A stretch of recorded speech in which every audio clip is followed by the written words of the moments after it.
I'm going. Why are you going naked? Why am I going naked? Please tell me, why are you going naked, Justin? What a great story, It's an Kevin. appropriate conversation. Kevin, I've decided to go naked. I'm with you. Justin's going naked. Kevin went Are naked you? Let's see. a long time ago. Are you naked? Is that your phone? I've been naked. Oh. You knew. Oh, you heard what we were talking about when you walked in, or you just knew? He's been naked for a long time. No, but no. You. When I said I'm naked, you just knew what we were talking about. Listen, naked, whatever, I'm in. You're in. I don't know how I feel about that. Anything naked, I'm totally good for. No, so what happened was Oh, did you just say naked bread?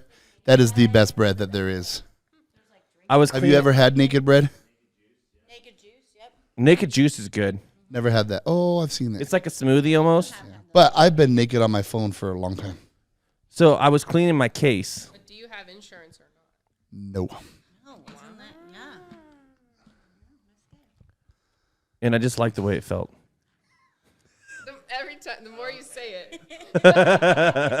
You did that one on purpose. I actually didn't. It just came naturally. I like the way it feels. I like the breeze. I just like the way it feels. But no, so that's to answer your question, Tanya. Yes. I like the way it feels, so that's why I have decided. I don't know if I have decided. I have decided to just stay naked for a while. Perfect. I'm a little worried though, I'm gonna stay focused. because I was scared. You'll see more It's scratches. a little, Yeah, is yours beat up pretty Oh, good? yeah, I did that too because I wanted to see the color. Well, you used to do. have your wallet on the back of yours. That was another phase. Got rid of that phase. Yeah. Got out of that phase. Yeah. It's not a phase, Mom. What am I doing?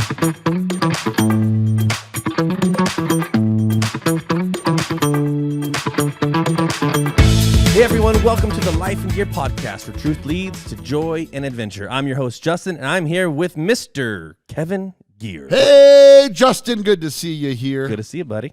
How are you doing today? I am so good. I am pumped about today's podcast. Yeah. I think it's going to be a fascinating topic for people to try to get their minds around. In fact, I think this is a 2-time listen podcast. I don't think people are going to get it the first Not time. 2 times speed. Listen to the whole podcast twice. Yeah. You're going to have to work out double if you listen to our podcast when you're working out, which a lot of people do. Yeah. I just met someone this last weekend.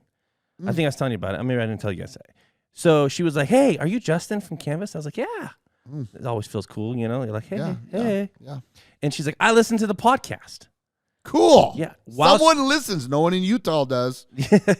Listen though, she's like, I listen to it while I'm working out, and she goes, I feel horrible because sometimes I'll just bust out laughing while I'm listening to the podcast on like the treadmill, That is awesome. right? And then That's she goes, cool. I laugh so hard that I have to like go back and listen because I was laughing too hard. So Well, that's not why they're going to have to re-listen to this one. This one, I think we're going to talk about a concept. We'll jump into it here in a moment, but we're going to talk about into a concept that I think can be pretty huge in changing the way people live their lives. Yeah. So I'm excited to jump into that. But before that, we do need to celebrate something right away. what are we celebrating? Well, Tanya just graduated with her Oh, master's. yes! Congratulations. Oh, hand clap, applause. Very good. Very good. Way to go, Andy. Sound effects is our new thing, you know. Yes. But so that's pretty cool. Congratulations, Masters in Leadership. Congratulations. That's pretty awesome. You're like super cool. You got to wear one of those like, Hoods. is that what they call It's it? called a hood, not a cape. You were gonna go superhero. When do you I mean, graduate? I When's graduate in a whole year from now. Oh, okay. But I just turned in my last paper for my classes, and now I start my dissertation. Ooh. Any guesses on what my dissertation is on, Justin? Oh, Seriously, you don't know what my dissertation is on? I'm gonna guess it's on children's ministry. Shut up. No, though that would be powerful. No, what's my dissertation on? You know? Like church leadership stuff. Healthy staff culture. Yeah, that too. Yeah, I'm very excited about that. So That's I'm cool. surprised you don't know. I'm gonna tell everybody 1,000 more times. So, and what's the big news in your life? Just living it. No, dude, you're. What are you talking about? Well, you are touring. How many cars now? Oh, two. Yeah, uh-huh. Two of them. 2 cars. But I think I'm gonna get out of it. Is the market saturated right now? It's not saturated. It's just that the rental car companies they've replenished their inventory, Ah. and so they're cheap now. And so, Ah. while Yeah, I mean, people are still renting the cars, but it's not like it's not worth the money anymore. I just saw on Facebook a whole bunch of people getting ready to Turo their cars again. Yeah. But it's not worth the work. No, I'm gonna do it through the summer, and then once summer's over, I'm gonna sell. You hear it right here. This is it. Breaking news. Breaking news, yeah. Breaking People are like, news "What on is the LifenGeer Turo?" podcast? We're a month late, but here it is. Right. So, well, that's cool. Good stuff. What about you? What have you been up to? I'm getting ready to go on an unbelievable adventure. I'm driving my Jeep to the Rubicon. That's coming up next in, what is it? May, June. So that's in June. Mid-June, we're going to leave. Next month. We're going to drive all the way to the Rubicon. There's like 8 rigs that are going to be following us. Tanya's rig is one of them. Whoa. Tanya's getting her Jeep lifted and bigger tires. She's going to go do the Rubicon. And so there's like 9 of us rigs that are going to drive. We're going to go through Oregon, go down the coast, go through the Redwoods, and then do the epic Rubicon Trail. That's so obviously like Jeep. There's a vehicle called Rubicon. Is this like a cool trail or something? I don't know. This is the epic, like the trail that you want to drive, and it's called the Rubicon. Yeah. And then the Jeep Wrangler, their best Wrangler is called the Rubicon, and so, named after the trail. That's what I have. Boom. So very excited about that. Well, and that's in June. How long is that going to take you? You said. That'll take us 10 days. Wow.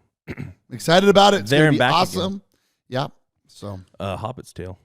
there you go. I'm reading that book right now. No joke. Why?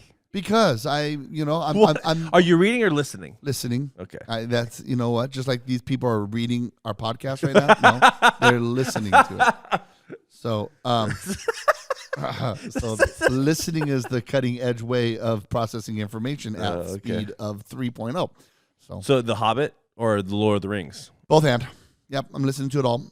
And then I'm taking my daughter in Alaska, or not Alaska. I don't even know where Alaska came from. You have a daughter in Alaska? No, Florida, opposite end. I got to drive her to Florida. How did you get? I was thinking. Well, I was thinking far away in Alaska came from. Oh, That's the best sound effects. Oh, she's all wired in over here. I'm driving my daughter to Florida for college in August, and we're going to listen together to one of my favorite all-time books. What is that? The Count of Monte Cristo. Oh, great movie. It is a great movie. It is a great movie. The book is 5 times better, and it's not even close to the movie. You're right. There are some similarities. They use the basic storyline. Oh, and the book is actually good. I cannot read the book. That's one of the few books I actually read. I can't read it because it's too much French, and so I listen to it. Oh, I just skimmed through this. I just kind of like act you like miss half the book. Well, what are you supposed to do? To our podcast. Whatever. Hey, I think we should encourage our listeners to share our podcast this month. Yeah, we should, because it's National Podcast Sharing Month, and we're just winging it now. No, it's national. Like it's national. I don't know. It's National Share a Podcast Month, right? And so maybe people want to share the podcast this month. So everybody share with one. Look at that. And this topic is called creating your desired culture. Boom. And this is, like you said earlier, this is a topic that is easy to share and easy for people to start to understand these concepts. Yeah, very good. Yeah, great one. So go on a journey with us. Yeah, let's do it.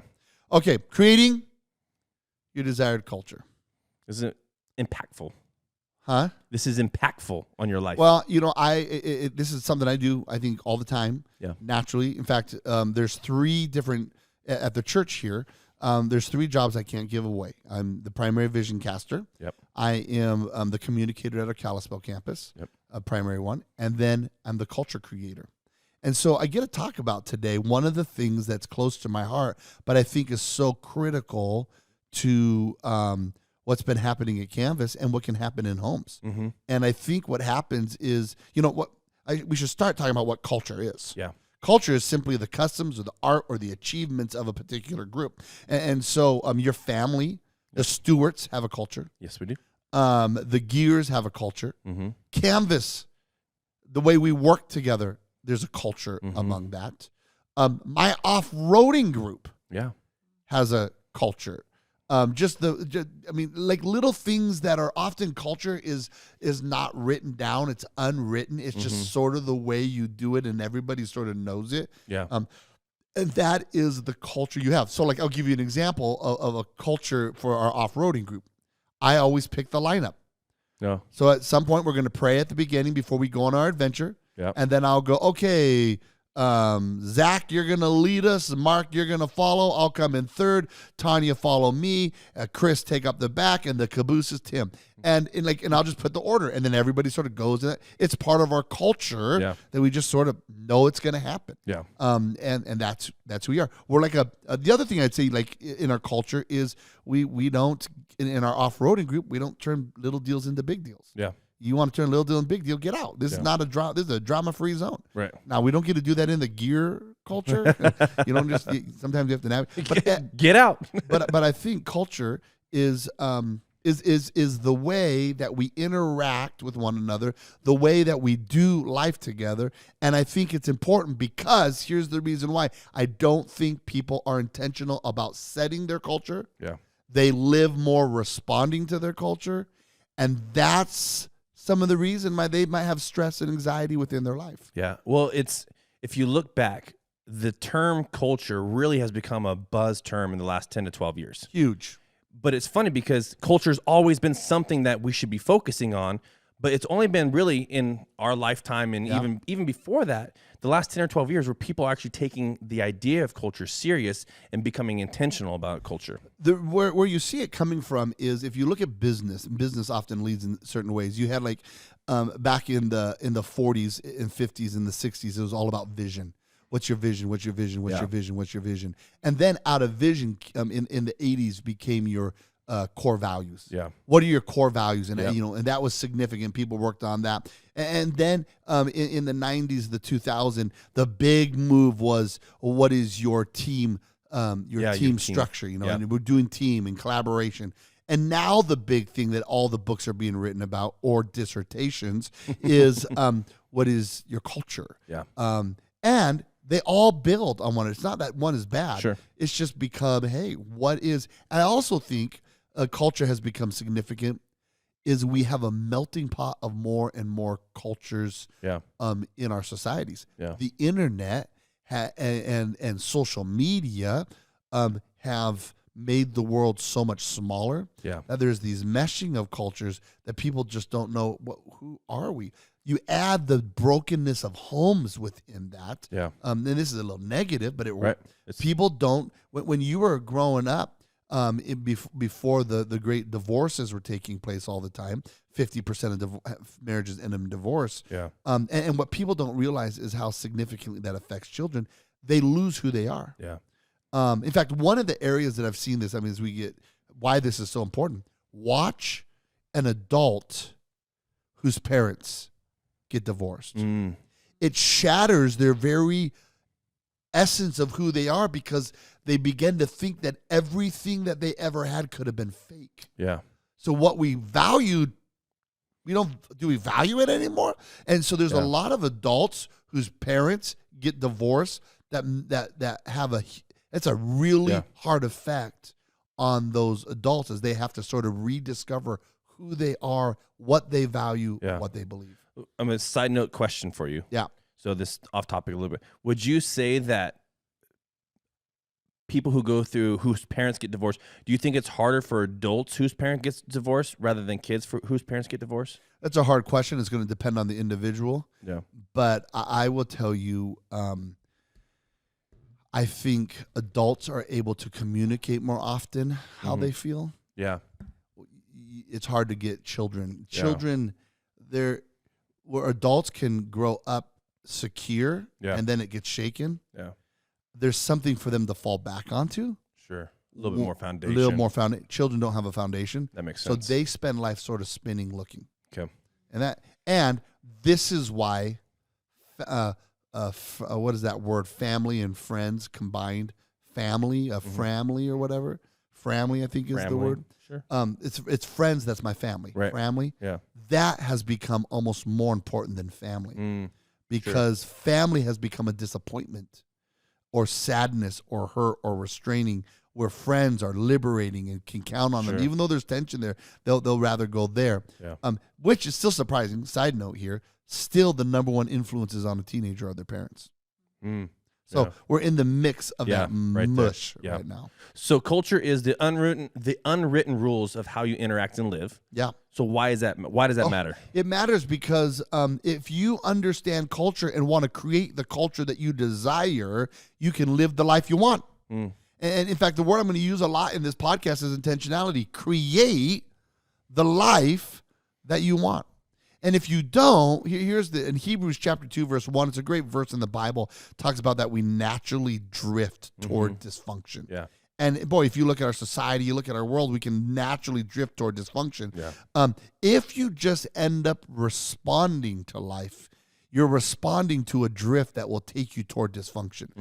And so when you say, this is the kind of life I want, and this is the kind of culture I want, this is the kind of family I want, this is the kind of workplace I want, well, as you begin, and we're going to talk about how to get there, as you begin to implement what you desire within your life, there comes a tipping point where life becomes easier and easier and easier to live because you're living within the culture that you've created, and it works for you. So there's a return on it. So by making intentional decisions towards that culture that you're creating, at some point, not right away, but at some point, there's going to be that tipping point. Is what you're saying. It's self-perpetuating. Yeah. It's self-perpetuating. So it begins. It's the flywheel effect. If you understand, there's a tipping point where I'm working hard here on the tipping point concept. You're pushing something up, and eventually the weight of it will carry it for you, and it becomes easier. Yeah. That's the tipping point. Culture is much that way. Now, I will say this right at the very beginning: you never have. This is my own makeup. Sure. You never have an established culture. You're always fighting for the culture you desire. Yeah. Why is that? Because we naturally drift toward dysfunctional culture. Yeah. So if you want to have a healthy culture, you always are trying your best to create it all the time. And so you have to establish that culture that you want. I think that just helps us so much of like, you're not there. You're never going to be. You have to Right. always fight because it's easy for, I'm doing this good. I'm doing this good. If I just keep doing this one thing good, I'll be okay. But that's not the truth. You have to always fight for what that is. Yes, because of the drift. Yeah. The minute you stop being intentional, you begin to drift away from what's health. Healthy is never natural. You know how I know this? Because I have to every day, been doing it for 5 weeks now, every day from 12:30 to 2, guess where I have to go? To the gym. To the gym. And what do I have to do? I have to beat my body to get in shape. Yeah. Because naturally my body doesn't want to be in shape. Yeah. It wants to gorge food. Your body or your mind. Both and my emotions. You know, I'm an emotional eater. Yeah. I'm also a taste eater. I'm also So you're saying you like good entertainment eater. I'm also a social eater. I don't drink alcohol. food? Right. And if I did, I'd be an AA because I'd be a social drinker and an entertainment drinker. So I just know so I do it for food. Right. And so now I have to beat my body Right. 12:30 to 2 every day in the gym. It's good. Boom, it's been fun. I like Good. it. Okay, how do you get there though? Yeah. Let's talk about how you establish this kind of a culture. Yeah. And because I think you're like, okay, culture matters. Yeah. In fact, it matters more than people realize it matters. So how do you get there? Well, everything you say establishes a culture. So true. Every one of us are culture establishers. Don't look at leadership of your job to create the culture that you want, and because then you're living reactionary. We're all culture creators. And so I'd say it this way: what and how you lead your family, or how you lead your life, or how you lead your workplace, even just maybe it's just that small office and you're the administrative assistant there, and you still have influence because how you respond to things helps shape the culture in which you live. Yeah. Culture is also what you don't say. So everything you do is culture. What do you mean by what you don't say? Well, I think sometimes if somebody's saying something that in my home, let's use the family as the analogy. Sure. And somebody expresses how they feel and they're upset with you. Yeah. and you don't express how you say or what you think in a right way, and you just hold it in, Like you just sit there and just listen. you're creating a culture that is eventually going to be passive aggressive. Mm. And why? Because eventually your emotion is going to leak out. Right. And it's going to come in a way that's not connected to the conversation that you were just having. So you created a passive aggressive culture. So and we don't. Not talking is something you and I would never do. That's why we do the podcast. But I think there's a lot of different ways. The way I respond to my children when they're upset creates the culture. Is this a safe environment to share your feelings? Yeah. Is this a safe environment where I can mess up? Do we have a culture in my family that there has to be perfection? Yeah, no. Or is there a culture in my family there can be mistakes, correction, forgiveness, and empowerment again? Yeah. That's a really good question while you're listening to the podcast. Yeah. Is use your family right now. What kind of culture do you have when it comes to failure in your family? That question right there is going to show you a lot about the kind of culture you have. It might be healthy. It might be scary. Yeah. So I think it's important to realize you have a culture right now. Yeah. So before you establish a culture, analyze the culture that you have and go, well, what is my culture? Yeah. Jen and I have been, we actually just recently started thinking, and we didn't even think through it of the lens of culture. We just were like looking at our family, what we're doing. And for us, we realized we need to have, as parents, we need to have more spiritual influence in the lives of our kids. Okay, yeah. We always encourage our kids, they have the Bible app and do all these things and to pray, and we pray with them and stuff like that. But we're like, we need to be more intentional about that. So we've recently just started doing 3 to 4 times a week. We do family devotions. We take half an hour and we talk through. We have different devotions that we do. The Bible app has so many good options, and there's games that you can do and stuff like that. But that was just, we decided like, we're missing that element. We were analyzing where we were at and realized we need to be somewhere else. And so we made that change. It's been great. We had our 2 oldest kids were moving out of the house. They've moved out of the house, and we're like, whoa, our family is now starting to spread across, and we don't spread out. We don't want to miss certain times. So we created a Sunday night family dinner. Yeah. Non-negotiable. Everybody show up. And we have been doing that, and it has been, and they plan their whole schedules around Sunday night dinner. It's a way where I get to reinforce who we, the Geers, are at those dinners. We talk about it. Hey, we're the Geers. Yeah. We aren't going to pick up useless offenses. We're not going to, and those are statements that we make, but it's the culture of how we live, how we participate and do life together. So important question for your family. Yes. For Sunday dinners, when your older kids get into relationships, are the significant others allowed to the Sunday dinner? Friends are already allowed. Okay. So that would work. Okay. Yep, and we've had them bring friends before. You know what's more important to us is not who they bring. Right. That they're there. That's good. And anything that might get in the way of them being there, we want to remove that obstacle. Just bring them. So bring them. Well, just let us know, because I go home, I'll speak on Sunday, and then when I'm done speaking, I'll read through all my connection cards and then tie up some few ends. And then I go home, and then Tiffany and I cook dinner together, usually that evening. We just need to know how many people are coming. Yeah. And they show up, and it's a great time together. Yeah. So we understand we're establishing culture. If you don't live it in establishing culture, if you don't live it, you'll never create it. Yeah. Culture must be live. Live the culture. First of all, analyze the culture that you have. I'm going to give you a tip on how to do that here in a second.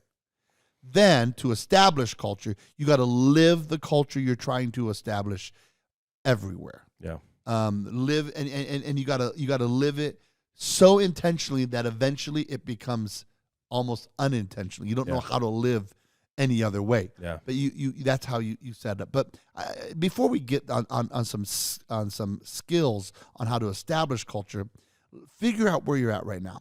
And this might be difficult. It depends on how honest you are with yourself. And maybe you can pick 3 categories. Pick your home, pick your personal self, in a sense, and pick your workplace. Those would be three different. And here it is. Reflect on the culture that you lived in yesterday, or that you established yesterday. So let's take your family for a moment. Everyone who's listened to the podcast, maybe hit pause, and then make sure to come back and finish. Hit pause, and then just think. Let your mind go through yesterday like a movie. Let it roll, just role play through it, and look at how you responded to things, and look at how you said things, and you will learn a lot about the culture that you are currently living in. This is an act I do just as the leader of Canvas. Yeah. I'll look at interactions from the day before, or sometimes I'll just watch people communicate, and I'll go, "What is our culture?" And I'm looking at trying to put together all the time the current culture that we have. Yeah. And you know, if it's really emotional, at times maybe go back 2 days, because every culture is going to have high emotional moments. Sure. That might not reveal the true culture of who you are. It's just a moment. You're looking for the steadiness. And if you find that you're having lots of those high emotional days, Well, then that shares your culture. Yeah. If you're like, no, that's a rarity, that's probably not your culture. Yeah. Okay? That's probably what I would call a rarity. And so you're going to just realize those days are going to happen. Okay? Right.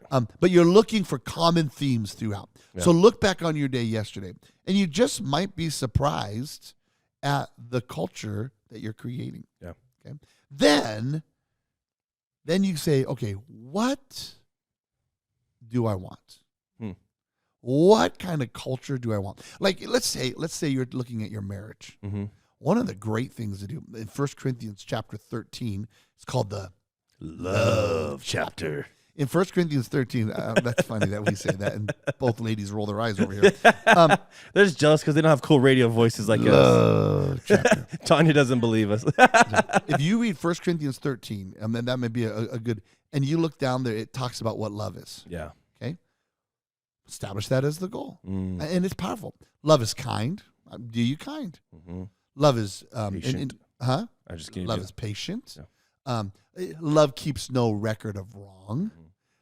So once you start working through that, you can go, that's the culture I want. So I think when you're looking at what culture you have, compare it to what culture do I want. And when you establish what you want, that's when you need to go after and get it. And figure out, how am I going to get there? It's so crazy because when you start thinking of this, the reality is, like you said, and it's hard to believe it, but everything is a culture. So you have like the culture of your family, but then inside of that culture, you have a subculture of your marriage. Yes. And then you have a subculture of your relationship with your kids. You have a subculture of your relationship with your in-laws. Every single aspect of your life in some way or another is a form of a culture. It is. And I like how you use the term, because you're exactly right. Subcultures. I got all these subcultures within the gear culture. Yeah. But subcultures actually should be microcosms of the big culture that you want. Yeah. Okay? So that they work their way up. Yeah. Why you all smiling at me? Because I used a big word and I didn't screw it up? That is hilarious. What was the word? I forgot. Microcosms. Oh, wow. More than 3. Oh, my goodness. So for those of you not watching on YouTube, I used a big word, and they all looked at me like, wow. That's hilarious. We love you. Yeah. And so I think so that, but your point is important. Yeah. Because you do have lots of different cultures, but the subcultures should be a reflection of the primary culture above. Yep. Otherwise, if it's not, there's a dysfunction Yep. there, because it's not functioning the way it's And it might supposed be easier to understanding it that way. It might be easier to help you categorize those things so you can see where those all fall into Yeah, place. I like that a lot. Yeah. And then, so I think then what you do is you reflect. Then what is your desired culture? So here at Canvas, one of the things I did is we wrote down several statements of the kind of culture that we want. Yeah. We call it our SMAC list. Mm-hmm. But we wrote that list out to help communicate to all of our employees, this is our desired culture. Yeah. And it's very interesting because we don't do 6 months reviews here, Right. or year reviews. We review every time you breathe. And we're Every day. we live being reviewed. But one of the things that's interesting is we do 6 months reviews from new employees, and we do 3-year reviews on our culture. Yeah. And does our culture reflect what we say? Here's what's interesting, because I read every one of those. And it's just to clarify a little bit, just because Yeah, I'm go a little for it. muddy, is it is not the staff reviewing the new employee. It's the new employee reviewing the staff. Just Correct. to clarify. Thank you. I'm glad you said that. It's the new employee answering questions. Do we do what we say we believe? Do we live up to our smack list? And they get us speaking to it. So after 6 months, here's what we typically find, and this is almost everybody uses this phrase. We're just waiting for the other shoe to drop. Yep. They don't trust the culture. Right. Because we work really hard on trying to be the healthiest culture that we possibly can. Yeah. We're not a perfect culture, but the healthiest. Mm-hmm. After a year, because they get reviewed again in a year, after a year, we actually are who we say we are. Yep. Which is good. That's what we want. If it wasn't, we're going to make changes. Right. So after 6 months, they're still waiting. After a year, they're like, it's truly true. Yep. After 3 years, we've just started doing 3 years reviews. Mm-hmm. There's a little bit more tweaking. Yeah. But they know it a little bit better, and now they're like, well, what?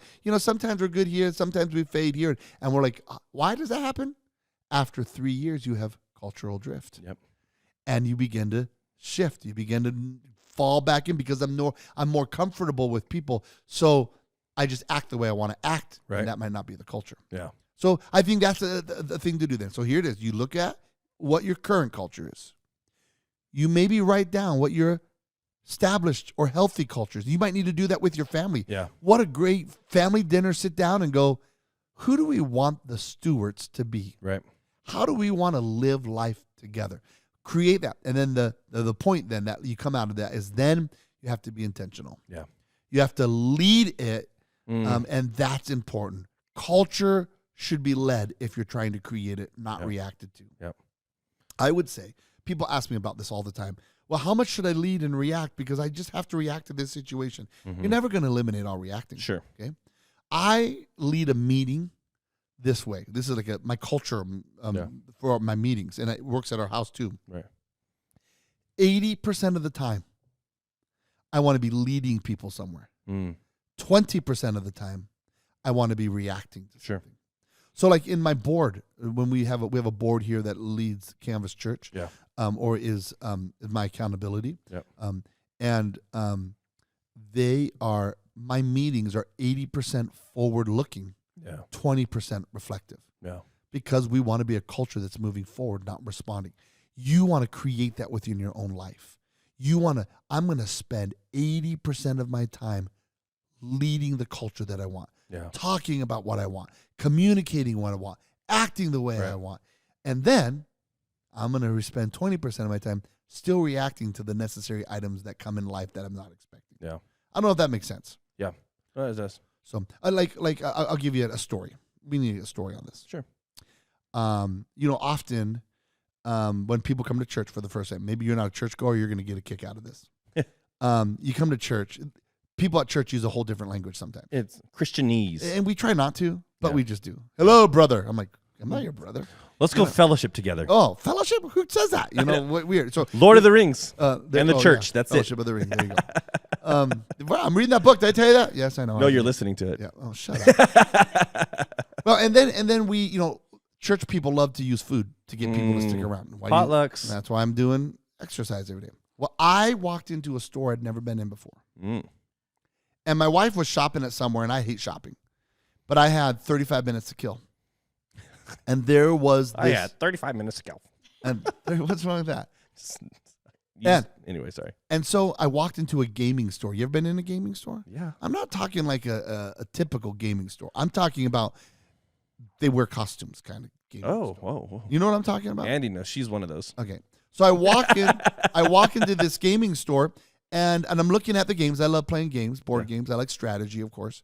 And I'm walking around looking at these games, and in the back is this huge table, and they're standing around playing with little figurines on the table, and they sort of see me come in, and they're very warm and welcoming, and they go, come back and show this. I'm okay, I have time to kill. Yeah. So I got 35 minutes. They use a language I do not know. Oh, were they speaking Elvish? No, I mean, they were talking English, but I didn't get it. And they're like, I'm like, well, I don't understand this. And they go, we'll give you a free opportunity. We're just so glad that you're here. You could try it. And I'm like, okay. So I'm trying to figure out how this works. You should be recruiting for the church. Then, no, check this out. Then They go, how long are you going to be around? Do you want some cake? They had a guest cake thing. And I'm like, this is, in my mind, I'm going, this is just like church. So they're like, so I ate the cake. It was double layered with Literally, frosting in the I middle. ate the cake. So I'm eating the cake, playing the game. Do they have Kool-Aid there for you to drink? They did too? not have Kool-Aid. and so I'm eating the cake, and they're talking to me about the game, and I'm looking at my clock. I got to get her to go. Then they're like, hey, this is no joke. You want to join our small group? And it's nothing to do with church. It was just, we'd love to. It was the most welcoming. They all dressed the same, which I did not fit in. They all had they shared their food with me. Yeah. They were playing a certain kind of music, and they all knew the tunes. And I'm like, this is a foreign country. Yeah. But it wasn't. It was just they had a culture. Yeah. You know what I loved about it? I wanted to be part of it. Yeah. Because it was warm. Yeah. It was welcoming. It was encouraging. Mm-hmm. It was friendly. It had food. It had food. Okay, now let's take this. Yeah. This is how powerful culture is. Yeah. You go onto a high school, Mm-hmm. and you can see culture pockets Yep. all around. And why do you think students are in those cultures? They dress the same. Yep. They speak the same. They listen to the same kind of music. Yeah. They might put the same kind of stuff in their bodies. I mean, if you look all around, because you have the smoker group and the weeder group, and I don't know all the groups. And is that bad? The weeder group, not a good idea to say. It's just, I'm so lost. It's just, keep going. Now check this out. Check this out. This is funny. Check this out. Why do people get into those groups? Because they fit in. Mm-hmm. Okay, here's the question. What's the culture of your family? Mm. Does your family fit into your culture? You have the same kind of food you all eat. You have the same kind of probably similar clothes somewhat.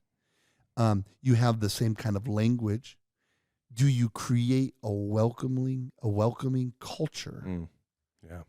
in your family? Yeah. And you can have diversity within that and Yeah. be beautiful, but still accepting. I think that's so important that we don't think. Yeah. In fact, many of you are listening to this right now, and you're probably a little discouraged because here's what you've learned. You're so busy doing life. You've reacted to life, and your family is spread all over and a mess. Mm-hmm. And it's because you've been reacting to life instead of leading life. Yeah. When you're intentional about culture, you will establish the desired family you want or workplace you want. Go live the life that you want. People are responding probably 80% of the time Yes. instead of leading 80% of the time. And when they lead, when it's only 20%, they're leading out of anger Yeah. because they're frustrated Sure. that they've been responding 80% of the time. This can seem hard and overwhelming to do, this adjustment, I think. Absolutely. What should I expect of things I'm going to run into when it comes to wanting to establish these things? How long is this going to take me to do these things? I mean, I think these are questions that a lot of our listeners are wrestling with. I want that culture. How long is it going to take me? Is this going to be a month? Is this going to be 2 years? Forever. Because we're always what? Always establishing culture. Right. But let me give you really quick, maybe 5 things that Yeah. come off the top of my head Good. and are also on my notes Cool. that I was trying to set you up for that. that I think helps get you there. Yeah. First of all, you got to. This is not my 5. First of all, you got to reflect on what you were. Yeah. This is a repeat. Second of all, you got to establish where you want to go. Yeah. Okay, those are important. Then here's what you do: start living it now. Mm. Start allowing your life to talk about it louder than words. Yeah. Okay, start living it. You have to do that. Then you have to speak it and teach it all the time. Okay. All the time. I have culture conversations with people all the time. You got to speak it and teach it. Can't expect people to live it if they don't know it. Yeah. So you got to speak it and you got to teach it. You got to speak it and you got to teach it. This is how we do it. So like this is not how we respond as a family. My daughter told one of my other kids the other day, "I don't like you." Conversation. We don't talk that way in our family. Sure. We like each other even when we're mad at each other. That's not who we are. Yeah. So you got to teach it and speak it. Sometimes you will think, and it doesn't always have to be a lecture. Yeah. Because here's the other thing. You gotta celebrate it. Yeah. And this is even more so when someone lives out the culture that you want. I love this. Yeah. Celebrate it. We are great. Yeah. I love family dinner. Yeah. I'll say that. Or, hey, we turned off a show the other day because it wasn't good, and it just wasn't. It was contrary to our culture values, and so we turned it off. And I said to our family, you know what? I'm so proud of us that we all just said, you know what? We don't want this to. Thank you for being sensitive to that. And it was like this unifying culture unifies. Yeah. It was this unifying kind of moment. You have to lead to protect it, because naturally drift. Yeah. So you got to protect your culture. That's not how we're going to do it. Yeah. Or this is the way we're going to do it. Just recently, we had a really hard conversation in our family, and when we sat down before the conversation, Tiffany and I got on the same page, and we said, okay, here's how we're going to do this, and here's how what do we want it to come through? People feel loved. They feel heard. They feel cared for. They have an opportunity to express anger if they have it in an appropriate way. And so we got on the same page. That's good. And then because we want to protect it. Yeah. And then I think the other one is you have to gently hold people to it. So let me speak it down. You live it intentionally. You speak it and you teach it. You celebrate it. You protect it. And then you gently hold people accountable to it. Yeah. If you act out of the desired culture you want, there's correction. Yeah. That's why there has to be established unity on what kind of culture you want. Yeah. If you don't have established unity in culture, then you just fight. I love that you put the word gently in there. Yeah. I think that's so crucial, because it's like, well, we're fighting for this culture, and then that doesn't give you an excuse just to lay into somebody because they're not living in the culture that you want. I'm going to hate your culture. Right. If you're going to yell at me about your culture, I'm immediately not going to like it. Yeah. Why is it to my benefit Right. to live in the direction that you're encouraging me to go? Yeah. You have to sell me on it a little bit. Yeah. And this is why I said you're going to listen to this one twice from the very beginning. It's a different way of thinking. Yeah. Why? Because we are reactionary to life. But everyone's a leader. Yeah. You start by leading yourself. And when you're good at leading yourself, you will influence those around you. Yeah. And you can create the culture that you desire. It's good. I love it.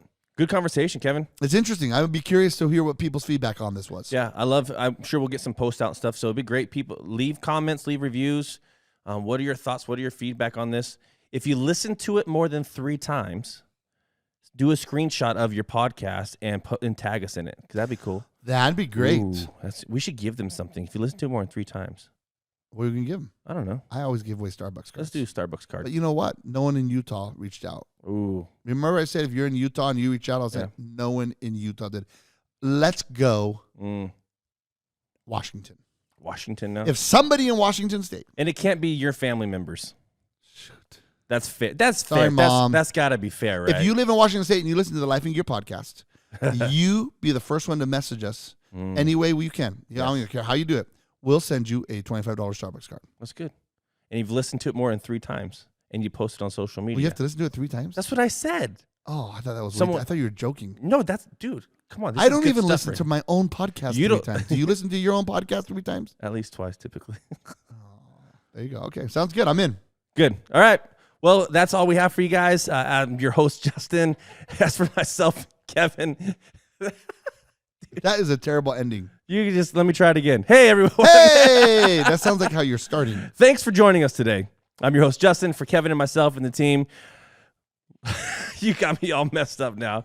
This is the LifenGeer podcast. Have a great day. Love you. That was the worst ending.